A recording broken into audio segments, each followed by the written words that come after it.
The Arma Scooter. This tiny titan of the e-scooter world has been making quite a buzz for its ultra-compact design and impressive portability. Let's zoom into its features and see if it sparks your inner urban explorer. Super-sized features in a mini package. A4 paper-sized. At just 10 pounds and the size of a laptop, the Arma slips effortlessly into your backpack, suitcase, or even a large handbag. No more lugging around bulky scooters. Powerful performance. Don't let the size fool you. This pocket rocket boasts a 250 watts motor that zips you along at up to 12 miles per hour, perfect for navigating city streets and conquering mild inclines. Foldable and ready for action. Unfolding in a mere 30 seconds, the Arma transforms from briefcase to breezy ride in a flash. No need for lengthy setup or complicated mechanisms. Effortless braking. Disc brakes on both wheels ensure safe and controlled stops, giving you peace of mind while navigating busy streets. Sustainable style. The Arma is made from recycled materials and features a sleek, minimalist design that turns heads wherever you roll.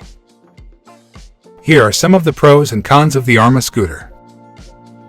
Pros: ultimate portability, spontaneous scooting, effortless convenience, eco-friendly ride, stylish statement.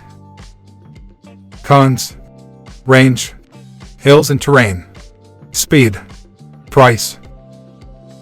Overall impression: the Arma Scooter is a game-changer for urban commuters and anyone who values portability and convenience. Its ultra-compact size, effortless foldability, and stylish design make it the ideal companion for navigating city streets, popping into shops, or simply enjoying a breezy ride around town. However, the limited range, hill climbing capabilities, speed, and price are factors to consider before making your final decision. Thanks for watching. See you in next video.